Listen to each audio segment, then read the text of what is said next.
Étienne Tshisekedi, bonjour. Bonjour. Il y a du monde à vos meetings, la preuve ce vendredi à Matadi, mais il y avait aussi du monde jeudi au meeting de Joseph Kabila dans Matadi. Est-ce que vous êtes sûr de gagner? Ah non, le problème n'est pas qu'il y ait un meeting, il faut écouter ce que les Congolais disent quand ils m'accueillent. Tous, je suis maintenant à la 11e province aujourd'hui, la dernière, et tous clament très haut Tshisekedi président, Tshisekedi président. Mais au meeting de l'autre, je ne sais pas ce que chez moi ils disent Tshisekedi président, Kabila au Rwanda. Mais je ne sais pas si dans le meeting de Kabila, qu'est-ce qu'ils disent? Moi, je n'ai jamais été là. Depuis 5 ans, il y a des routes et des hôpitaux qui se construisent. Quand Joseph Kabila dit « Donnez-moi un second mandat pour finir mes 5 chantiers », est-ce que ce n'est pas un bon argument de campagne? Mais quel argument de campagne? Parce que tous les Congolais ironisent autour de ça. Ils vous demanderont quelles sont ces routes et quels sont ces hôpitaux. Il y a quand même, par exemple, cette route Kinshasa-Matadi qui a été réparée. J'espère que vous avez lu le rapport du PNUD où le Congo est placé de 185e sur 187 pays. Moi, je disais, je crois à Bukavu, que Kabila est le plus grand voleur de tout le temps. Kabila a volé à lui tout seul dans 10 ans, ce que Mobutu a volé dans 32 ans du pouvoir. Donc vous vous rendez compte? Kengo Wadondo dit que faute de candidat unique, l'opposition risque de perdre. Est-ce que vous êtes d'accord avec lui? Jamais, je n'ai été d'accord avec ça. Tous les Congolais sont pour le changement et sont derrière Tshisekedi Mulumba. Donc c'est de la farce ça. Oui, mais tout de même, est-ce que Vital Kamerhe, par exemple, ne va pas vous prendre des voix? Mais si Kamerhe peut me prendre des voix, tant mieux pour lui, félicitations pour lui. Arithmétiquement, est-ce que ça ne peut pas permettre à Joseph Kabila d'arriver premier?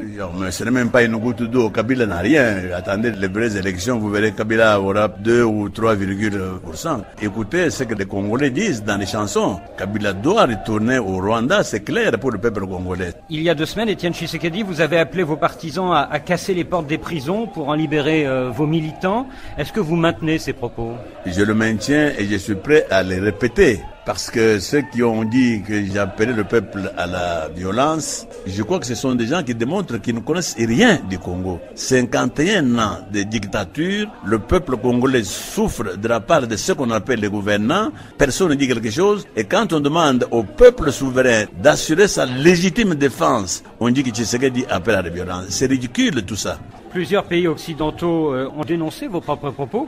Est-ce qu'il n'y a pas un problème entre la communauté internationale et vous? Moi, je dis qu'il y a un problème, c'est que la communauté internationale ne connaît rien de ce qui se passe au Congo. Alors, si la CENI annonce que vous avez perdu, comment réagirez-vous? Si la CENI mène une politique de transparence, de crédibilité et tout ça, arrive à cette conclusion, c'est normal et je peux m'incliner. Mais si la CENI fait ce qu'elle fait, c'est-à-dire patauge dans des tricheries et des fraudes, je crois que c'est le peuple congolais qui décidera, c'est lui qui est souverain, c'est lui qui décide.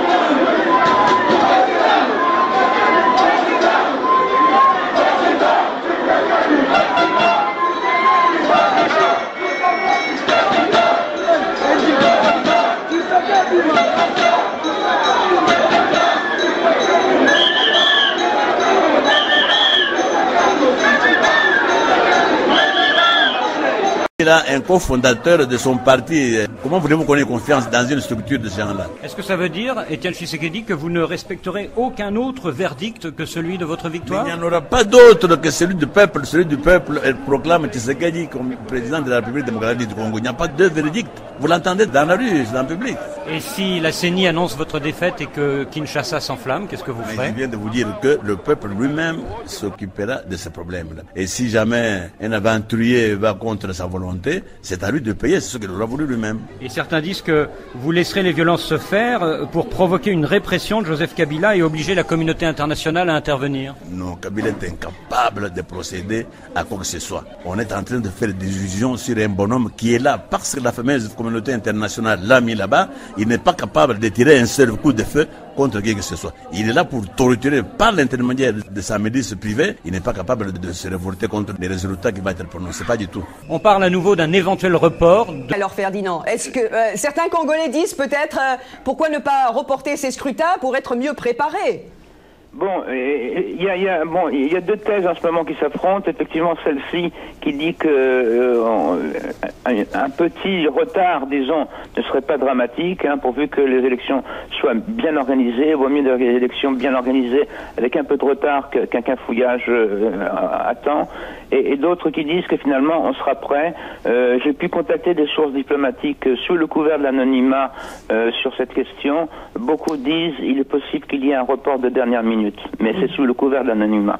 D'autres disent, et c'est surtout dans le camp de l'UDPS, que non, il ne faut pas de retard parce que sinon le mandat de Joseph Kabila expire le 6 décembre, oui. Et à ce moment-là, il y aura un vide politique. Mais il est possible que le camp de Tshisekedi se rallie aussi à un retard de dernière minute, pourvu encore une fois que tout se passe dans la transparence. Oui. Processus plus crédible, plus démocratique et plus transparent. La durée est à discuter, mais une chose est certaine, si on dit qu'il y a un report, il est évident que la commission électorale indépendante ne doit plus être dirigée par le même Moïse Moulounda, parce que c'est lui qui est à la base de ces fameux bureaux effectifs pleins à travers le pays.